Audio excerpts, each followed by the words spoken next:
Bonjour à tous, je suis Ellie et je vous souhaite la bienvenue dans ma sphère.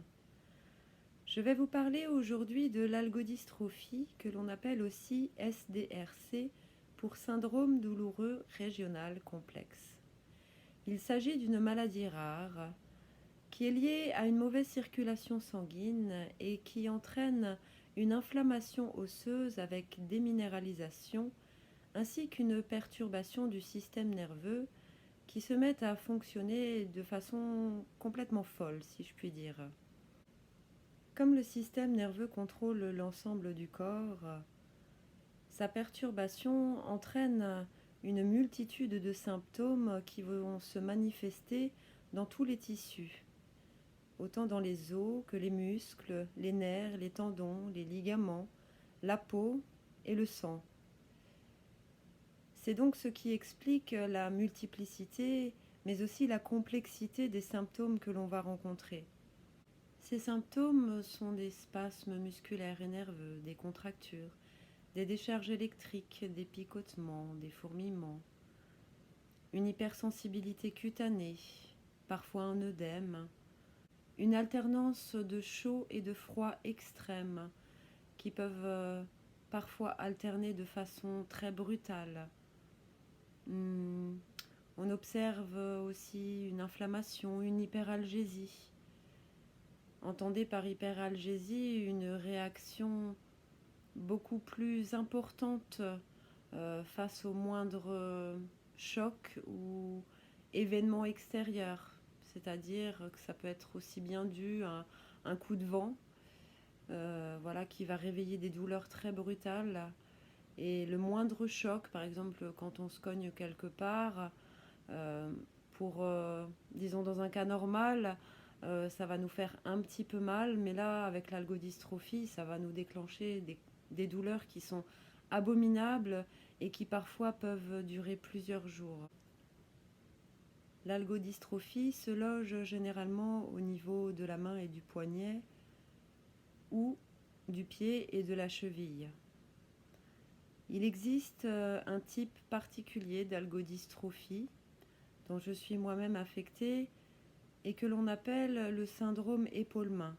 Comme son nom l'indique, c'est tout le membre supérieur qui est atteint et donc on va observer des douleurs qui vont de l'épaule jusqu'au bout des doigts. Parmi les symptômes, j'ai oublié de mentionner un symptôme qui ne concerne pas forcément tout le monde, mais qui fait partie de mon quotidien, c'est l'impotence fonctionnelle. C'est-à-dire qu'on ne peut plus du tout utiliser la main ou poser le pied sur le sol. L'une des particularités de cette maladie, c'est que chaque cas est vraiment unique. Si certains ne sont concernés que par les douleurs, d'autres vont aussi rencontrer le handicap. Certains vont avoir seulement certains des symptômes, certains types de douleurs ou certains types de sensations, alors que d'autres vont expérimenter toute la multitude des symptômes qu'il existe dans cette pathologie. Dans la majorité des cas, on va observer un processus en deux phases, une phase dite chaude et une phase dite froide. Dans la phase chaude, le membre va être en pleine inflammation et connaître une hypersensibilité cutanée vraiment très très extrême. Et dans la phase froide, là tout va se rigidifier. On va ressentir de plus en plus de raideur et avoir de plus en plus de difficultés à mobiliser le membre. Mais dans d'autres cas un peu plus particuliers, comme le mien, on va observer cette alternance de phase chaude et de phase froide, disons plusieurs fois. Et parfois, au cours de la phase froide, on va avoir des mini-phases chaudes et vice-versa. Donc toutes ces particularités de la pathologie, évidemment, rendent difficiles les études du système médical pour trouver des traitements vraiment efficaces et surtout pour comprendre cette maladie. Même les kinés et les ostéopathes ne connaissent vraiment pas bien cette pathologie et ont bien des difficultés à travailler sur ce problème.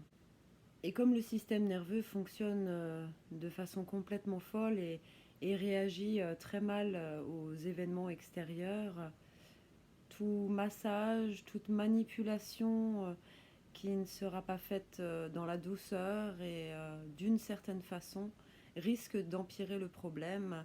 Et on observe d'ailleurs beaucoup de cas d'algodystrophie qui se sont empirés à la suite de séances de kiné ou d'ostéopathie. Cela ne veut pas dire pour autant qu'il faille renoncer à la kinésithérapie ou à l'ostéopathie, mais il faut avoir la chance de tomber sur un praticien qui connaisse vraiment bien le sujet et qui ne fasse pas n'importe quoi sur votre corps.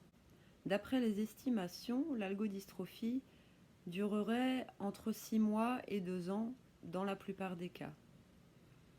Pour ma part, cela fera bientôt 3 ans, au mois d'avril, que je vis avec cette maladie et j'ai lu des témoignages de personnes qui vivent avec depuis 10 ans, 20 ans, et j'ai même vu un témoignage d'une personne qui vivait avec depuis 27 ans.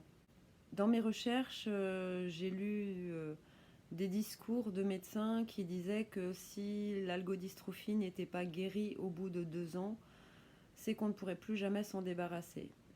Un peu pessimiste et ça réconforte pas les gens qui justement sont dans ce cas.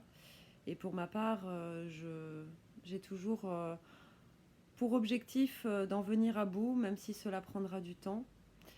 Et d'ailleurs, j'ai lu des témoignages de personnes qui ont guéri de cette pathologie bien au-delà des 2 ans. Et souvent, suite à la rencontre d'un nouveau kiné ou d'un nouvel ostéopathe qui a permis de faire bouger concrètement les choses et de venir à bout de cette pathologie. Voilà, je pense vous avoir dit l'essentiel sur l'algodystrophie. J'espère que cette vidéo vous aura été utile pour mieux comprendre cette pathologie. Dans une prochaine vidéo, je partagerai avec vous mon expérience de cette maladie. Et en attendant, je vous invite à visiter mon blog Main dans la main avec l'algo, dont je vous mettrai le lien en bas de la vidéo. Et en attendant, je vous souhaite une belle fin de journée et je vous dis à bientôt. Bye bye!